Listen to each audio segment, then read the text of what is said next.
We're called to order the January 5th, 2026 meeting of the school committee, and we will stand for our Pledge of Allegiance. I pledge allegiance to the flag of the United States of America and to the republic for which it stands, one nation, under God, indivisible, with liberty and justice for all. Okay, just off the cobwebs, or off the throat. Okay, so let's get right into it, and we'll start with our consent agenda. We have meeting minutes, donations, memo, and the extra field trip approval for FY27 on the consent agenda. Anybody have any issues? Ready to, okay, so all in favor of motion to approve, sorry. Second. The consent agenda. Thanks, Shayna. And all in favor? There we go. Thanks for all that extra supplementing information.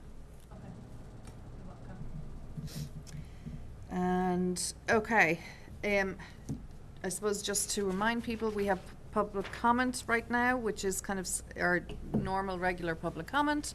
But later on in our agenda, we're going to be having our budget public hearing. So if there's anybody here for public comment for the budget, I would maybe suggest you hold that public comment until further in our agenda. Do we have anybody else for public comment? Okay. I don't see any hands. Just a reminder, if you're on Zoom, to raise your hand, and then you Okay. can be unmuted. No. Okay. Let's move on to informational updates, and students are obviously getting caught up in their homework and studies and stuff. So we'll hear from them the next meeting. So Dr. Chu? Well, on January 1st, we've had a slow rollout of our new logo. That was part of the presentation that the budget presentation. We've put it on some of the emails. I know you've been able to preview it a little bit with different events. We've set up our new letterhead with the logo on it, so we're excited about that. I want to thank Mia Goslin, who is our she was an alum and was working as an intern who helped really kind of develop that idea for us last summer, which is fun, so I just wanted to mention that. And we are still working on the new website that we think will be launching April 1st, for real. It's Did you plan that? Yeah. well, we were thinking about when we wanted to do it. We wanted to make sure that it should be a more user-friendly, organized experience for the user. So I've seen previews. Yeah, we're It's looking forward to exciting. it. Yeah. So So if there is glitches on launch day, we can say we planned it for that's right, April Fools. 1st. Yeah, there we go. But it's one of those things that I kind of shared in passing, but we haven't talked about formally, that our current website, they're sunsetting the technology, so it wouldn't be Yeah. supported anymore. So we had to make a change anyway, and so then we started looking and decided that we already use Final Site for our messaging system, and we really liked the designs that they had and they shared with us and working with it. So we'll be moving towards that, which we are excited to share with everybody in a couple months. And then next Monday night, as I mentioned in my update that I sent out just before the recess, the winter recess there, our community coffee for the month of January will actually be in the evening. We're going to do it next Monday night, and instead of just an hour, we're going to do a 2-hour event, and we're going to focus on the development of our next strategic district improvement plan. So it'll take place here. We're looking to do it hybrid so that people can be in person, or people, if they're not able to join us, they'd be able to log on and listen to what we're talking about. Hopefully we'll have some great conversation about how the current strategic plan has impacted people, and the effectiveness of it, and how we think that can best inform what we should do for the next plan, which will take us and guide us to 2030. That's crazy. It's crazy to think of that. Yeah. Do you have an existing list of the group that worked the last time? I wonder if it would be nice to send us. That's a good thought. Yeah, I'll look at that Invite. tomorrow. Yeah, we do have that. And Westford Academy has almost 300 students who are going to be participating in the annual Massachusetts DECA competition that's coming up at UMass Lowell. The event is really consists of two separate events, one being a 100-question multiple choice test that they take, and they'll be taking that on Wednesday, January 7th, followed by the following week on Tuesday and Wednesday, where the competition will include students getting a case study and working together and performing. And yeah, so they're pretty excited about that. Westford Academy is always very well represented at the DECA competition, so they're gearing up for it. And on Monday, January 26th at 6 o'clock in the Stony Brook Middle School, Tony Memel is going to be performing a free concert for everybody in the public. All ages are welcome. Tony was born with one hand and taught himself to play the guitar professionally by building an adaptive cast out of duct tape. And additionally, Tony is also going to be speaking to our grades 3 through 5 elementary school students, talking about his hard work, his determination, his resilience, and what he is today. So we're What looking date forward was to that that. again? That is Monday, January 26th, 6 o'clock in Stony Brook.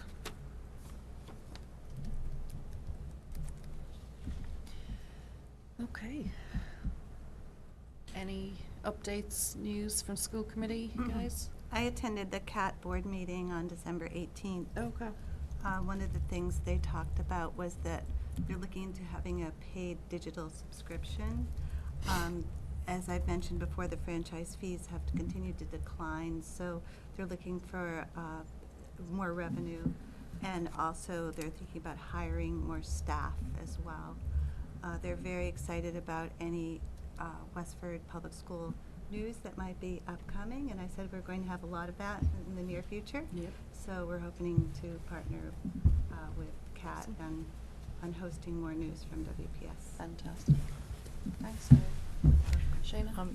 Westford Academy girls and boys basketball teams are going to be playing at the TD Garden. Yeah. It's like their first time in 3 or 4 years that they've been invited to play at the TD Garden. So those tickets are on sale right now. The girls play at 11:30 and the boys play at 1 o'clock.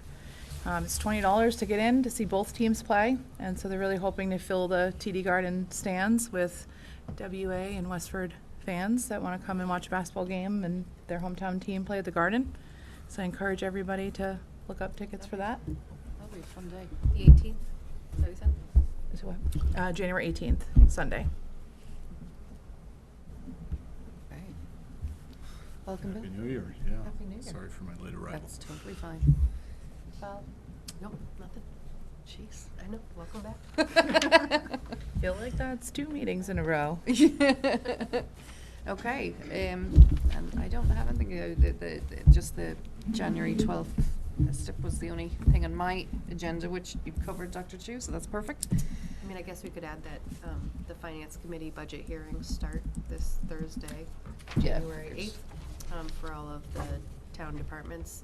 I think this week is Recreation and Department of Public Works, among some other departments. Those are hybrid meetings, and the information is on the town website. Yeah, and we can talk more as well about that as we get further in the Yes, we agenda.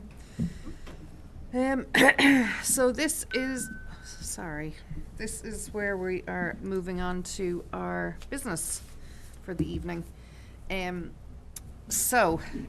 first item on the agenda, you can see, is the school budget public hearing. For those who are new to this, it is something that we are legally required to do so by Massachusetts as part of our budget process. So to begin, I'm going to motion to open the public hearing on the FY27 school budget. Do I have a second? Second. Okay, all in favor? There we go.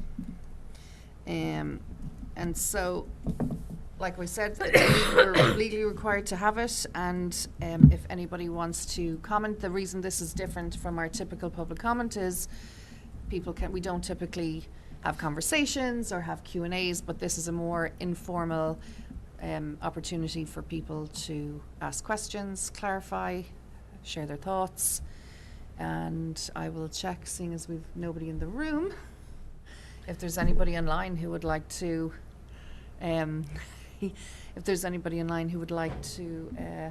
share their thoughts or ask any questions on our current proposed FY27 budget. I don't know if we have any on. No problem. So just raise your hand if you do have any questions.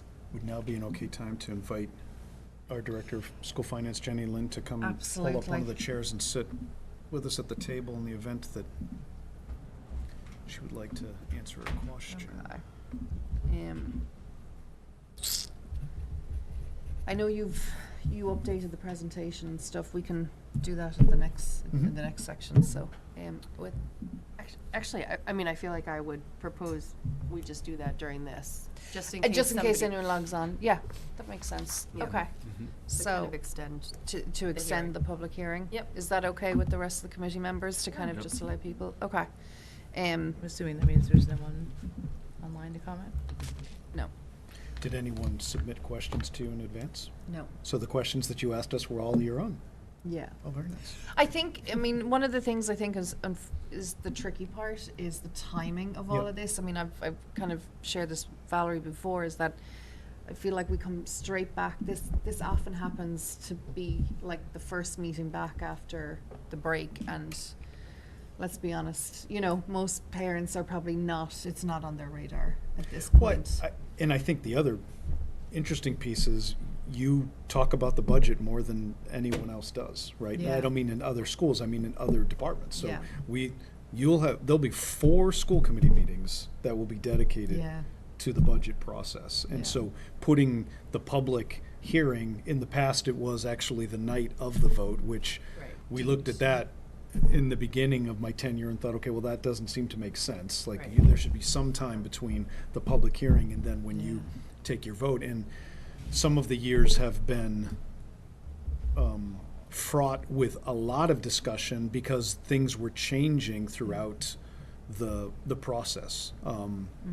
So every year it's a little different, I also think December and that early January is kind of a tricky time for young families, and I know we're kind of under pressure based on town meeting, Yeah. and it kind of works its way back from there. It's early. Yeah, it's When I early, talk yeah. to other superintendents, they're usually very surprised Yeah. that I've already presented it, and they're just now getting ready to start To doing start their doing budget it. presentations. Yeah.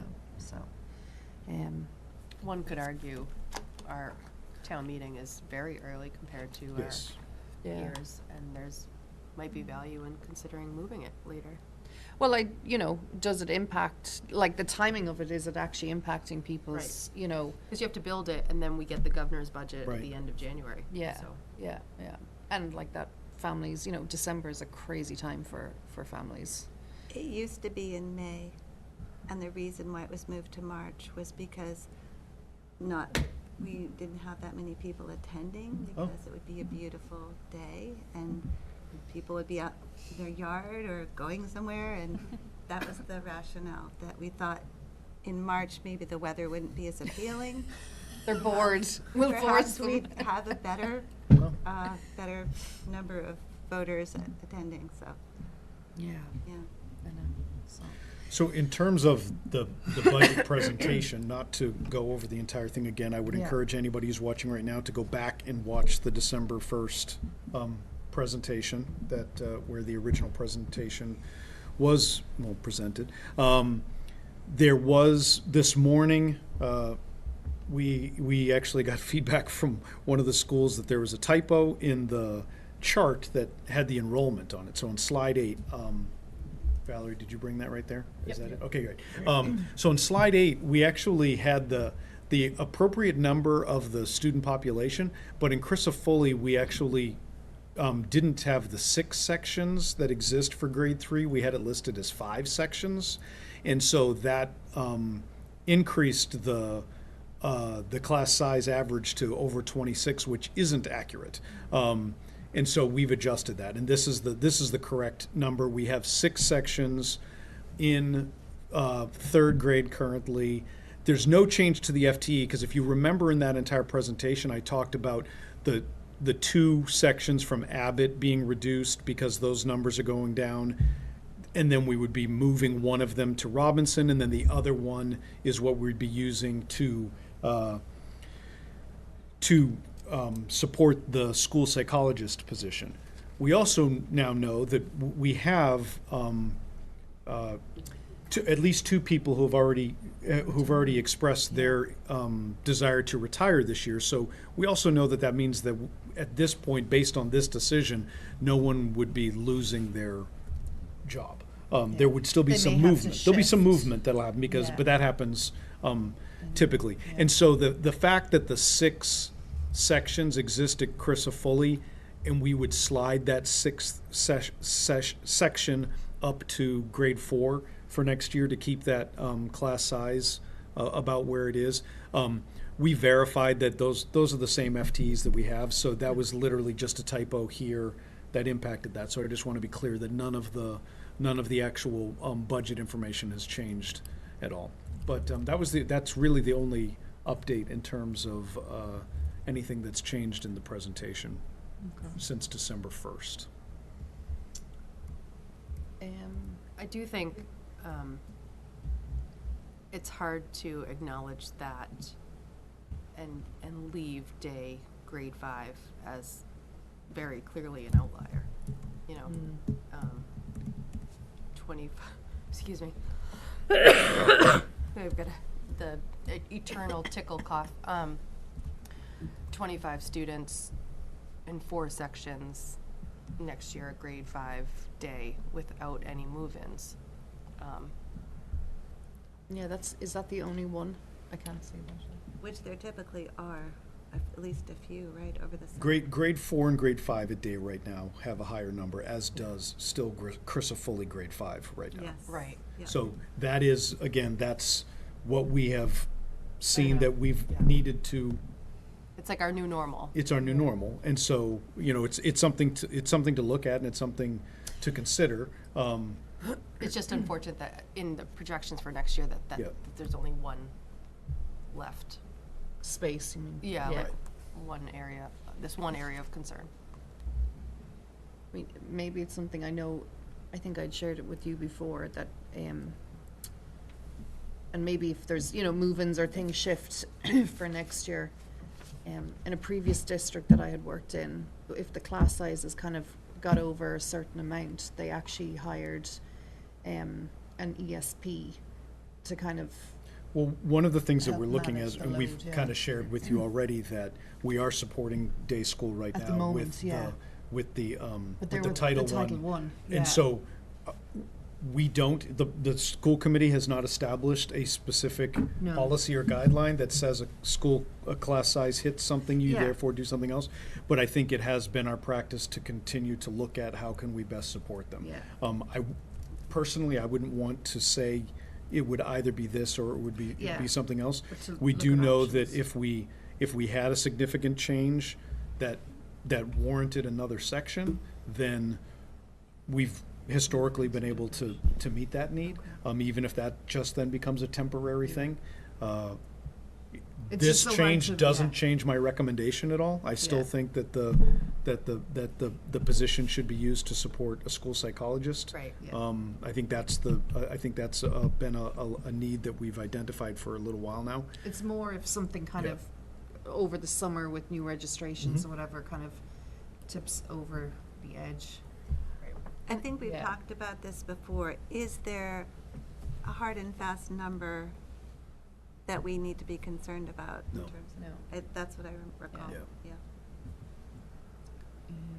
Okay. Yeah, I mean, I don't point it out to change the reality of the failed override and where we are at for staffing. Yeah. It's just harder to accept when it's only in one place. Yeah. Yep. You know? Right, I agree. And I'm wondering, I mean, if we had 27 in a class, or 28 in a class, or 30 in a class, I can't imagine that. Try 33. Was that how you taught? Yeah. Okay. Was that in Ireland though? Yeah, I think Scotland. they're much. We have bigger different in classes, yeah, Ireland. we've bigger classes. I think it's also just a tough number. 'Cause it's like, right, because if you try to add an extra Yeah. class, it drops to 16, Yeah. which is too small. Right. Like, Yeah. so it's like, it's just at this really unfortunate tipping point, Yeah. right, where it's just not quite enough, but just a little bit too many. So I think just acknowledging that too Yeah. is important. Like, it's not that if you tried to make a significant change, like, now you're going almost from one extreme Yeah. to the other Yeah. too, which doesn't mean it would be bad, like having smaller class Yeah, yeah. sizes are not bad. But from a dollar perspective, how do you kind of balance that out? And But so- also, our override didn't pass, and therefore, Right. It is what it is. It is what it is. And I'm wondering when the last time we had class sizes that large. This is Right now. definitely the biggest that I remember. And it's And another. At the elementary level. Yeah. That's what I'm. Yeah.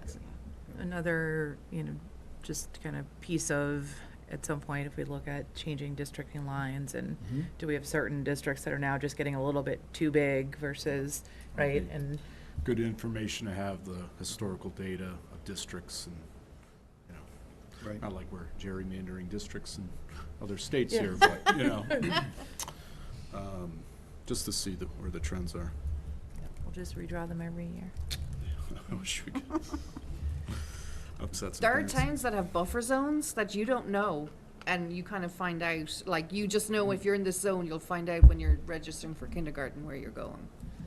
Yeah. So. I mean, I don't know if that's but I mean, what are the concerns of the parents in the community? If the concerns are these classes are getting Yeah. too big, then that might be a potential answer to that problem, right? And so at some point, it's about what is more or less important to Yeah. families. I mean, it goes without saying, if you have one teacher and a number of students, that teacher's energy can Mhm. only go so far. Yep. Yeah. And the more students you have, the more difficult it becomes. It's been my personal experience anyway. I think also just for people to make aware as well, sorry Larry, is we've been having Jenny, and thank you in particular, as we've started doing for the last number of years, we've been running a kind of a budget Q&A for school committee members, which is available to everyone to kind of see, so we're not asking Jenny the same question 3 times over. So we appreciate that. So I kind of think everybody has been looking and accessing that and seeing the information and the clarifying questions. So thank you, Jenny, for staying on top of that. And yeah, there's a lot less questions this year from previous years, I think. Okay, we don't have, I'm just going to do one more check if there's anybody online who would like to make some public comment regarding the budget. Otherwise, we might. Is there a downside to having our discussion happen in the hearing? No. I don't know. Just wanted to double check, because I know we have it scheduled for 7:20, and I just wanted to check in case anybody had popped on and didn't realise they could still chime in. I don't see any hands on Zoom. Okay. Well, the other question is there more of a discussion regarding the budget? Does anybody, I mean, the plan is for the next meeting is that we'll be voting on our budget. That then goes to FinCom for, is it the 29th, I think, that we're on with FinCom in the hot seat, before then obviously being tied into the official town budget going to the March town meeting for approval. Yes, we're the 29th. For the 29th. So if there's any clarifying thoughts or questions for school committee members. Oh, we have a hand.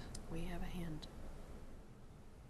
How do I do this again? Promote to panelists? Promote to panelist, yeah. Okay.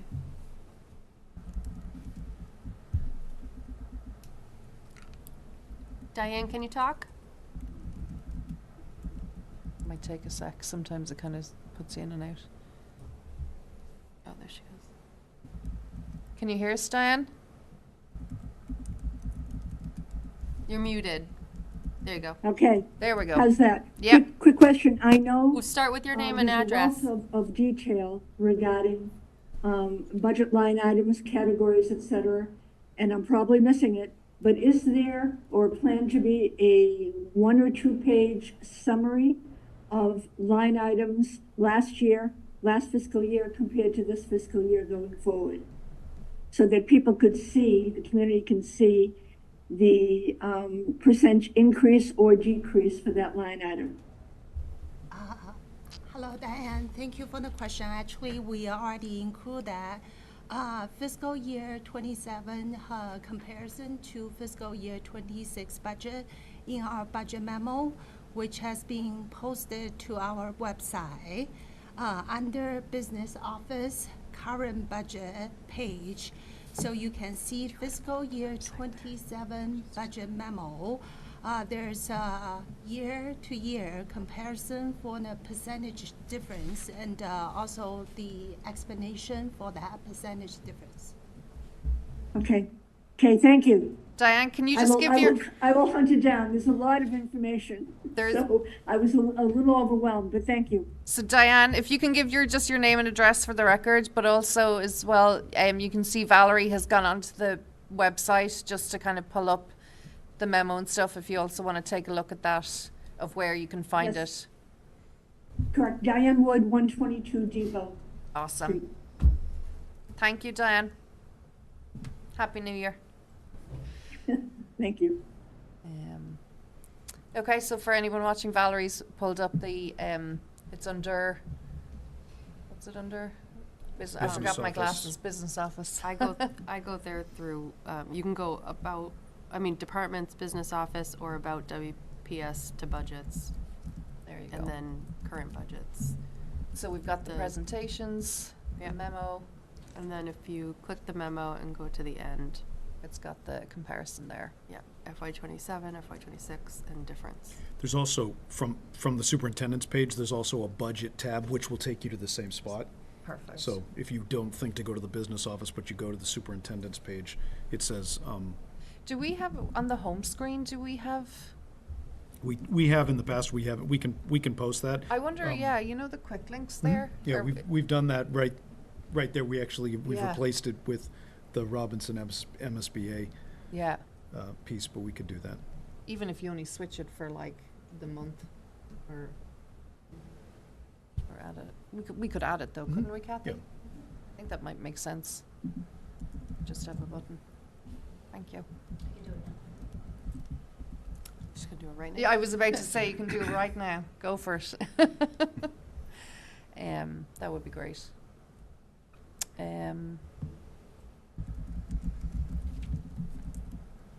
So, any other thoughts, questions, discussion, feelings? Well, I mean- feelings. I think this is just such a tricky budget. I mean, Yeah. I'm new to this process, Yeah. but, there's a number of things that make me very leery about it, not including the preventative maintenance. We know that that's something that's going to come up later. We know we've had rising heating and electricity costs. Are we appropriately, accounting for that? And lowering some of our funds that, we hate to see that happen, so early for some of them in their existence.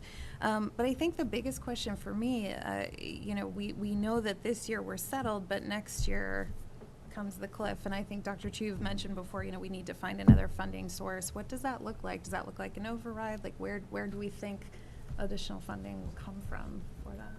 I mean, I think it's a very difficult thing, and yes, we have been talking about that for a number of years. We did talk about the override about 2 years before we went to ask for it, about 1.5 years, 2 years beforehand. I'm now saying that what we have access to isn't going to necessarily support that. So whether that means it's coming from, I don't know what the new growth will look like. I don't know. I'm not sure if it means that in the past, what we've talked about is that the bucket is only so big, right? So our point is that we have now reduced and identified efficiencies and increased our offsets as far as we can. If that bucket doesn't grow, we will have to cut more severely and do that. So how that bucket grows could be if there was a need for an override. It could be if there was substantial new growth. It could be if the Chapter 70 funding is actually changed at the state level for everyone. Now that we've seen, that's been another piece this year that is different than the past, is the fact that whereas we were one of few communities that were dealing with this a couple of years ago, in the past couple of years, a number of communities have tried to get overrides, and some have been successful, most have not. And so across the state, they've been doing listening sessions, looking at the Chapter 70 funding and saying, do they need to rethink that? And so I think there is now a more universal push from school committees, from town governments, trying to say to the state, you know, we really need to look at this. So that could change in the next couple of years, so that could be helpful too. So that's why it's like it's sort of difficult to say, but I do think it clearly needs to come from somewhere. And it's a hard time to plan too, with, you know, even on a federal level. So even though we're looking at the state, I can't imagine trying to plan their finances, looking at the wider picture. Anybody else? Okay.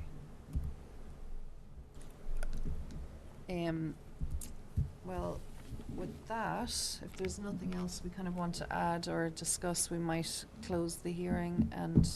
There was, Yeah. there was a good point I thought that should get discussed, live about maybe, I don't know how to enter it, but about the heating and utility. I just want to make sure that we get that chance to educate the public on what we're seeing there. So, if you, either one, Chris or Jenny, obviously. I know we've heard about it in our quarterly updates, right? I just want to make sure that that's, because that, we may be even describing that process, how that is sort of a partnership to budget the numbers with the town, and what we've seen in our experience, and then what we think that means for FY27. So I'll go with like a really big picture, and then Jenny, you can be way more specific and clarify for people. But one of the challenges I think that exists as we are developing a budget in general is the projections that might exist in terms of enrollment, in terms of things that we know about contracts, settled contracts, whether it's even with utilities or whether it's with staff members. Those are things that we can plan out. We can look to see what that cost would be. Other things, we look at the historical information and we try to look at what the actuals have been, and we find ourselves needing to make adjustments within a given year because things start changing. It happens every year with special education, and we just know that. We talk about that because all the different planning for special education, it does ebb and flow as students' needs can change throughout the year. But one of the things that has happened has been, as we look at the actuals of our utilities, we found that things were more expensive than we might have planned that they might be. And so Jenny does a great job going back historically and looking at the actuals. The numbers that she gets in terms of most of our utilities are actually given to us by the town, as opposed to the other numbers that we're looking at. That we're looking at our contracts. We're looking at the different the different things that we need to project in terms of enrollment and things like that, and we're sharing that information with them. Many of the utility contracts, they have that information, and they will then give us that information, and then we will set that in our budget. And then as we go through the year, we find that's what happened last year. The utility costs increased dramatically at one point. Right. So then we're trying to be conservative as we are projecting forward to say, okay, are we planning enough to cover those costs? And sometimes it will be accurate, sometimes it will exceed that. that was kind of a big piece, but you can talk more specifically about the utilities. The town entered into a new contract for our utility service for electricity and natural gas in fiscal year 25. So the contract will last 3 fiscal years. So that's for fiscal year 25, fiscal year 26, and fiscal year 27. For the electricity, that's contracted with Constellation for electricity and for our natural gas. Because natural gas, we use natural gas to heat off all of our buildings. So that's direct energy. Something important I want to point out, and for the town's contract for heating costs, because that's what we have seen, we were budgeted short for $200,000 in fiscal year 25. That's why we were instructed by the town to budget for fiscal year 27 based on fiscal year 25's actual expenditure. However, the contract for fiscal year 27, the 3-year term, will expire in February 27, which is 8 months into fiscal year 27. That means there will be 4 remaining months for fiscal year 27. Town will need to enter into another 3 years contract. So that will be unknown for us. So because we budget based on fiscal year 25's actual, so that could be a variable for our fiscal year 27. But for electricity, I believe the contract ended on November 27. That's only half year. So that's what we plan, what we budget for all the utility services. And especially if the contract run across 2 different years, that creates challenge or difficulty for us to make the projection. So what we plan right now is facility department, they haven't received the bills for November and December for this calendar year. So for last calendar year, so we plan, so once facility department receive the bill for November and December, so we can compare the actual expenditure for half year of fiscal year 26 with fiscal year 25, so we can make sure we have appropriate level for encumbrance for fiscal year 26. And so we can adjust the encumbrance upwards or downwards. So that's basically the whole picture for our utility service for fiscal year 26 and fiscal year 27. So that means we don't have too much control on the projection of utility. So we essentially follow the town and. Exactly. Yeah. Was some of that also a change in the crediting or the accounting? Am I thinking of the wrong thing? You mean the net metering? Yeah. Yeah. So the net, we've never been utilizing the net metering costs, the credits that exist with that when we've been developing our budget, because it is something that the town was sort of handling. And so they've then been able to use those credits that exist to help fund a number of the energy projects that we've been able to do this year, which have been significant. But we weren't using we weren't planning on those credits because it wasn't. That was again something that was we know that we were using the energy and we were helping to pay for the energy, but we didn't necessarily see what the credit system was happening. For our solar credit, actually, that reflects in our electricity bill every single month. That's something we will see if there is a huge difference for the allocation of the solar credit showing up in our electricity bill. So that's, if there's a huge variance, we will notice in the bill.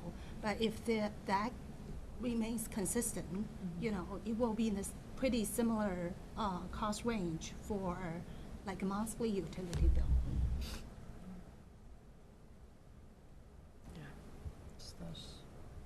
Yeah, I just want to make sure it got some airtime. Yep. Okay, so with that, I am going to. As you move to close it, I would just remind Oh, people yeah. again to Oh yeah. if they have questions or they feel like, wait, this isn't the conversation that I thought I was watching right now. The December 1st presentation provides all of this information. We will make sure that memo we can also put in the packet again for tonight, but that all of the budget information is available on our website. And what we've also done every year is after we've gone through this process, then the questions that you've been asking us that we've been keeping track of in that document, that gets posted as well too. Yep. So all those questions will also be available with the answers to those as well. And I'd also add too, if anyone's tuning into this meeting and skipped December, the December 15th one is where we talked a lot more about athletics. Yes. Because that's where I've Thank you. heard a little bit of questions. So if you're curious about the expenses that are climbing and driving the need for the fee increase, I would point you to the December 15th meeting. And then the other meeting to maybe look at considering, I think, was it December 9th? Was that the select board where they presented the town-wide? That's when town manager Town managers presented the town budget, that I also think is, because I suppose to bear in mind, even though we're the majority of the budget of the town, we're still essentially a department of the town, and select board and our town manager oversee the entire budget. So, because I think I'd like to, just before we close it, just, on my own personal note, to kind of just say, I think sometimes people can log on and see that we're not necessarily in the thick of a lot of conversation, and it's not necessarily that things are hunky-dory. No. And I think to point out that I'm very concerned as well about next year, and it's not just our day-to-day operating budgets. We know we have potential building projects as well, big building projects that we may need to look at, and based on conversations and comments coming from our community, it's this isn't all a walk in the park, and we certainly would appreciate that we had a bit more flexibility with our budget to begin with, but I think what we're doing with what we have is good, but I think it's important to note that it's not necessarily the budget we would like to see. I think we've seen sizes are increasing, MCAS scores and everything. You kind of question our interventionist numbers are down, and so you kind of just wonder about that support in the classroom and opportunities, and we're doing our best, but it's not exactly the school district I think we would like to see. And so, but we get given a number. Jenny and your department and Dr. Chu and Dr. Moran, you work very hard on, I can't imagine the hours and discussions that you guys put into trying to make everything work, and I do appreciate all that you guys do. Because I appreciate, again, that you haven't come to us this year with drastic cuts or changes, that we're making it work, but it's not ideal. And I think this, again, is part of a bigger conversation, maybe, again, with our select board partners and town manager, of moving forward the financial direction for Westford. Yeah. Yeah, I mean, I would just say, I think everything we predicted in the override communications has happened. Yeah. And this budget doesn't restore Anything. any of those Yeah. realities. So It's sustaining us at a point that we had to go to Right. because of that Yeah. significant reduction. Yeah. And it's not restoring anything. Right. It's not necessarily moving us forward in the way that we would like to Right. be moving forward as well too. And it's kind of like temporarily sustained Yeah. or artificially sustained. Yes. Because that $400,000 that we're using from the excess balances from the revolving accounts will be gone. Yeah. So it No, I is think worth that's the- reiterating that at every one of our meetings. Yeah, but I think that's just not the school, right? There were override cuts, or lack of override cuts at the town level too, that are exactly what happened. Shorter library hours, we've lost fire department positions, police department positions. So I think that's important to call out, is it's not just this, like, there was a very long list of ramifications of not having the override pass, and all of them have come to fruition across the board. Now pay-as-you-throw is trying to help, Development of that. is trying to help offset some of the loss to the town side's budgets too, and, well, it's all one budget, but to the total Municipals. budget numbers, and to offset the expenditure cost increases that are happening. And again, to your point, Valerie, like, this is what everyone knew was coming, but especially on the school side, next year's gonna be a big struggle.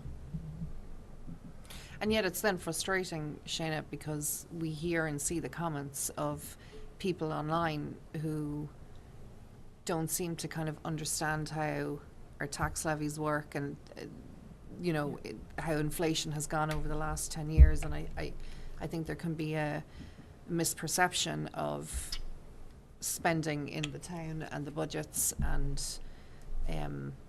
that there's a lot more money there, that, we don't need overrides, or we don't need, that there's a lot of excess happening in the town. And it's frustrating to kind of figure out, how do we demonstrate and show that to people.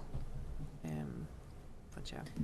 Especially when a lot of it is being done and overseen by volunteers, right? We have staff, right, that are doing a lot of the legwork, but at the end of the day, FinCom's a volunteer committee, school committee's a Select volunteer, board. select board are all Yeah. volunteers of individual Capital. town citizens that are donating their time too. So I think that that's also sometimes forgotten. Yep. I'm that- not sure if everyone's even aware of that.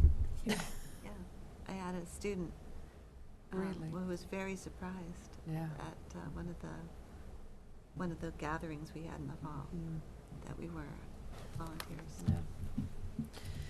Yeah, I had someone ask me if I was like my job, like I quit my job to do Yeah. this. I was like, no. I just took a Ease it second, in. a second part-time job on top of my Yeah, regular yeah, job. You have a day job. Yeah, I have a day job. This one This is is a your hobby. volunteer. This is your yeah. hobby. Instead of knitting, I took up school committee. Okay. Yeah, I think my takeaway from watching social media conversations lately is that a lot of people will think that decisions like this are black and white. Yeah. And that it's just choosing something, like making one choice between two things, and there's nuances and trade-offs, and all of that is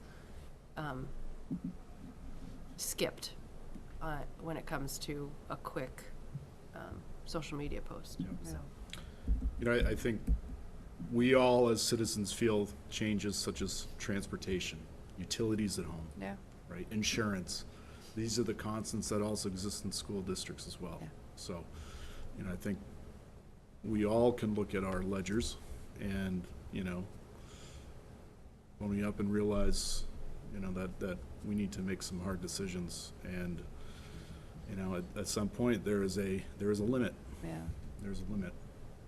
But you know what, Bill? One of the things I've kind of learned since being on the school committee and going through the budget a few times as well is town and municipal budgeting is so different to your own personal budgeting. There, it has to be a different Yeah. approach or whatever. And I think sometimes that gets confused in the conversations within the community of Yeah. people kind of going, Yeah. well, this is what I do, and that's Yeah. not the case, because, Jenny, as you know very well, like budgeting town-wide and for departments of multi-million-dollar budgets. Yeah, it's trade-offs, if you're gonna, Yeah. are you gonna take away some more infrastructure and capital that way, or are you gonna remove some human capital, to make the ends meet? I mean, Yeah. we make those decisions at home as well. Yeah. We have to give up certain, Yeah. maybe lifestyle luxuries and, Yeah. And it's it's different. You're making a decision for a family of 5 versus 5,000 students. just in that, that greater discussion of, a Prop 2.5, and, when inflation's at 3%, utilities are at, 8 to 10%, and transportation costs just for the district could be anywhere from 10 to 15% Yeah. each year, knowing contracts when they move and our out-of-district students, and, just need to keep broadcasting that to the town. Yeah. You know, these are the numbers that we deal with and change with, and that's not 2.5%. No, That's not. no, So, yeah. Well, and if, I will, now that you've mentioned all these things, going back to that presentation, if we were just to talk a little bit about a middle part of that presentation again on December 1st, it would be where we talked about our non-general fund guide book, right? The Yep. NGFG, and the idea that we have, over the past couple of years, we have reduced the revolving accounts that we had to the point that that's, and Jessica was alluding to this earlier when she talked again about it's $480,000 that we will not have access to in FY28, and that's part of the increase that we've had in FY27. So if we're looking at, there were two slides. There was one where it showed the massive reduction, and then we didn't have to make as many reductions on slide 7. But then slide 8, it showed how we increased our offsets significantly over those years. And that's the problem, is that the reason why the reductions have been less this year and last year is because we've increased all those offsets. And that is one of the things that we heard clearly from people who were concerned about the override. yep. So back again to Jessica's question about like what's going to happen, it's, well, we have been looking at how can we sustain with, in many cases, these are one-time funds, which we know by practice is not a good thing. We didn't do that when we had the federal funds from from the ARPA funds, or we didn't do that as a district. We didn't pay salaries with funds that we knew were going to go away. We don't do that with grants either. But we heard from people that, wait a second, they wanted us to reduce our school choice amount. They wanted us to reduce the revolving accounts that we have, which are reserves for us.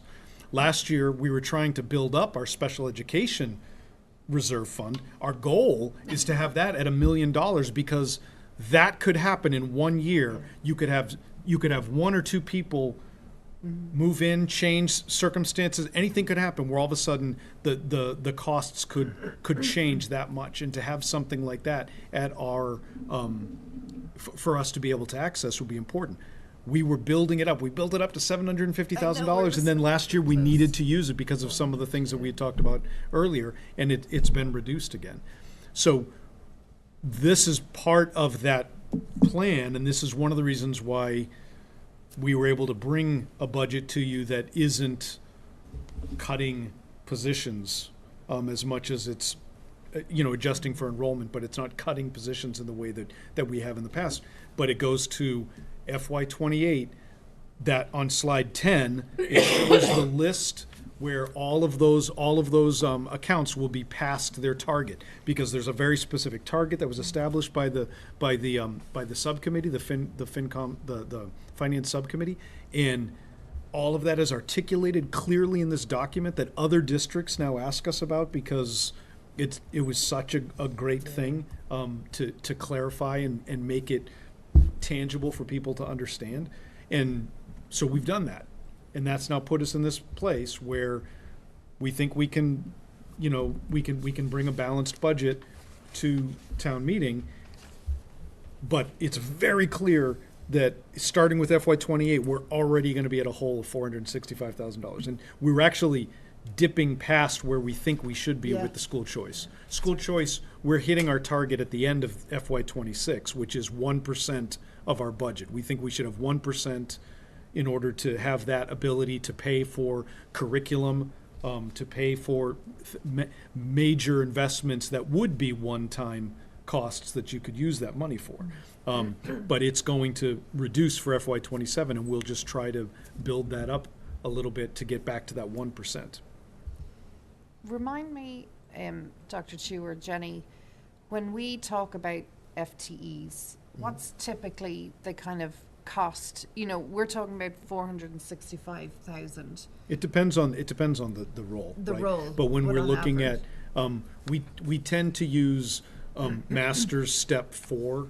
Which is $70,000. Yeah, when we're talking about our Unit A, the professional staff, that's what we use as just an average, because it can be higher or lower based on those positions. But that's what we use when we're calculating what that could be.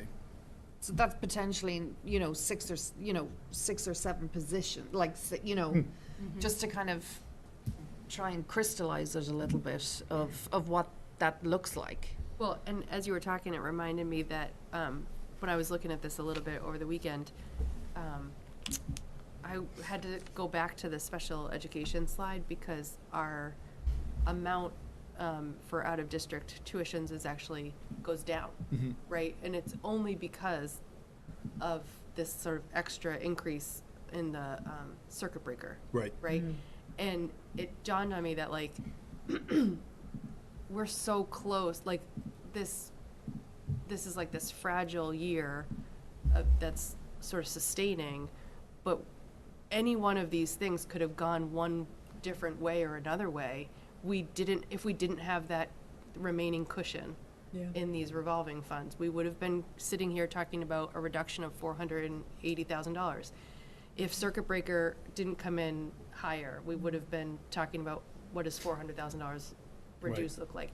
And all of that is still with an appropriation from the town of 3%, right? So those are things that, like, we're, It's the largest allocation we've received in a while. yeah, since we've been keeping track, and so those things, we're still on this razor edge, and that's what I wish more people were absorbing that piece of it, That because it just takes one thing. But I think, remember too, that razor gets sharper next year. Yeah. right, Because not only do we not, circuit breaker could go up or down, could go down and back down again next right. year. We don't have the extra money Right. to fund out of other places. We don't know what the town allocation would be.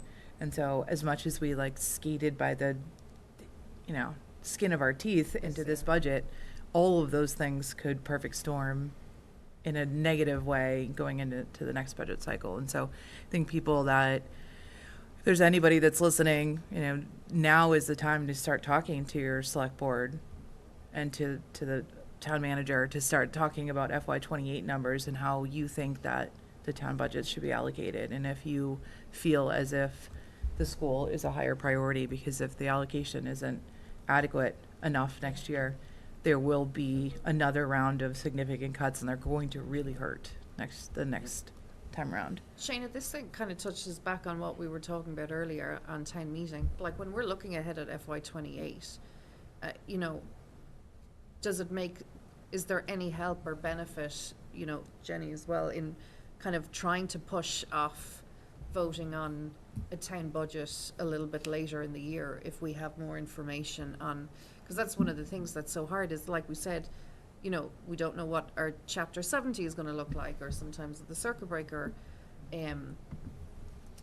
Is there a benefit to potentially pushing our budget, planning and finalizing and voting on later on in the year? So that's based on annual town meeting schedule. So Yeah. if annual town meeting schedule doesn't move, Yeah. so it's really hard or difficult for us to move anything, forward. Like we usually finalize budget in December. If we need to push to January, that's gonna delay the whole process for. But what I'm asking, Jenny, is like, would there be a benefit to you? Like, is there information that comes available as you're building the budget, like later on, if it was ever something that we wanted to Politics, at? you mean, like to go to the town manager To and town select board and manager, say yeah, like, for FY28. it would be easier to do it later? Yeah. Right, for the, negotiation result, that's one, thing we already, for fiscal year 28, at that time, we already settled the major union, like Unit A, Unit B, Unit G. And so for circuit breaker, around December, we typically already receive the reimbursement for fiscal year 27's reimbursement, because based on our best practice, for circuit breaker is always, we use this year's one to offset next year, fiscal year's budget. And also, from the state-wise, we will get more information from Chapter 70 and also local, state and local budget. You know, if we can push it a little bit later, we will have more information, definitely.